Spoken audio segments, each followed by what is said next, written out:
Just as a little backstory, I used to struggle with toxic relationships for years, especially when I was in college. It just felt like no matter how many times I got into another relationship, the relationship seemed to be the exact same. I would attract the same experiences, the same low quality treatment, the same low quality men, and I just got tired and fed up with it. I just got tired and fed up with being in relationships that just didn't serve me.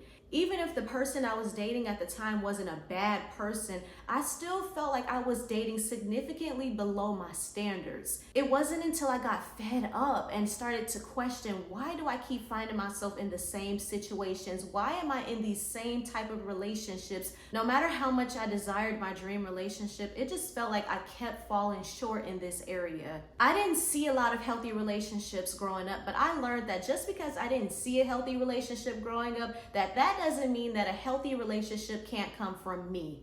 So if you want to go from single to engaged, you have to start asking yourself deep questions. Your life can be transformed by the quality of questions that you ask yourself. So I started to question, why do I keep attracting the same type of relationships? Do I truly believe that I am worthy of a loving, godly, healthy relationship? The more questions you start to ask yourself and the more inner work you do, the closer you'll get to your dream relationship. After doing a little bit of inner work, I decided to give myself a period of intentional singleness. And during this time, I did inner work, I worked on my limiting beliefs, I worked on my relationship with God, and I worked on building my self-love. If you don't have self-love, you'll continue to attract the same type of relationships over and over again. Sometimes we use relationships as a band-aid to cover up wounds that we haven't addressed on the inside. And a lot of those times, God is the only person who can heal those wounds. So if this applies to you, if you are in a situation where you have been in relationship after relationship and all of your relationships end the same way, maybe it's not just the people you are attracting, but there is some type of inner wound that you're not addressing. There is some healing on the inside that you might need to do. You might need to seek therapy, stop dating for a while, spend time loving yourself, spend time leveling up in areas of your own life. A relationship is not a band-aid, and if you have been using relationships as a band-aid, I highly suggest that you spend a period of your life just single, focused on yourself, focused on having fun, building your relationship with God, building a business, creating your dream life. Create the life that you love before your partner comes. Stop listening to advice from people who are in toxic relationships. Evaluate your circle. Look at the relationships that your friends have. If all of your friends are in negative, toxic relationships, then the chances of you being in a toxic relationship, they greatly skyrocket. Get around people who have relationships that you desire to have for yourself so that your mind can be exposed to what's possible for you. This next change that I'm about to mention was a game changer in my journey. So after about a year of being single, I started to feel like I was ready to date again. But this time I wanted to do it correctly, so this is what I did.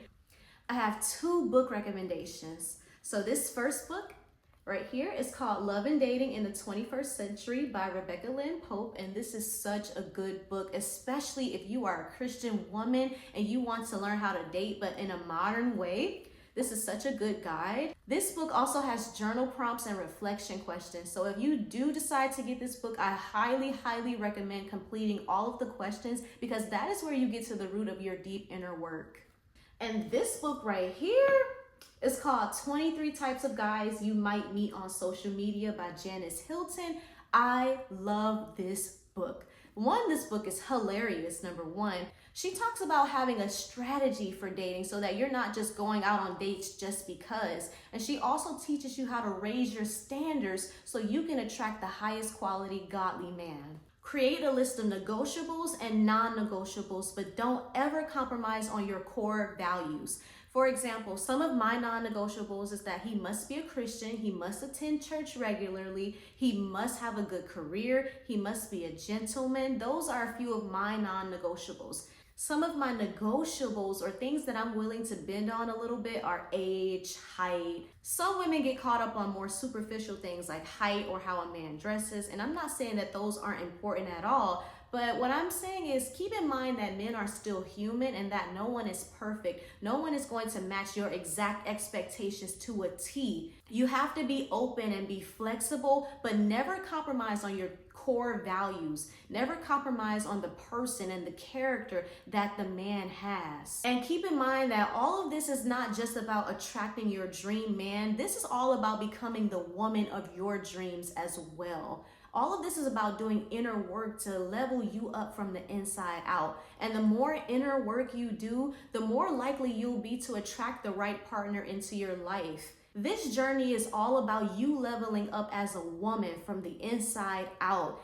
God forbid, but even if things don't work out with me and my fiance, I am confident in the inner work that I have done as a woman. I am confident in my standards, and my standards have been forever changed. There is no me going back to my old ways because my standards are forever changed. The bar is set really high now, and that makes me excited right then and there. The last change that I made to go from single to engaged was changing my mindset around the amount of good men there are. If you believe that there are not enough good men to go around, then that's what you will continue to see in your reality. You have to open up your mind and continue to believe, despite what other people may say, you have to believe that there is someone for you. Because if you don't believe that, then you won't see it.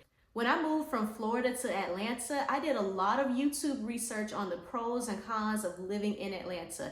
And every single video said, you're not going to find your husband in Atlanta. He's not here. Don't even look. All of the men are X, Y, and Z. But I chose not to believe that. I knew that if God put the desire in my heart for me to be married one day, then there has to be a man who is a perfect match for me. If you are one of the people who have been saying that there are not enough good men, stop saying that. You have to keep your mind open and believe that if God put the desire in your heart for you to be a wife one day, for you to be in a loving, healthy relationship, then there is someone out there who is just for you.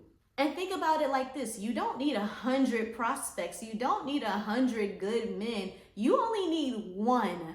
You just need one man who fits all of your criteria, who has all of your non-negotiables, and then you're set. I really hope and pray that this video has blessed you. Please don't forget to like, comment, and subscribe, and I'll see you all in my next one. Bye.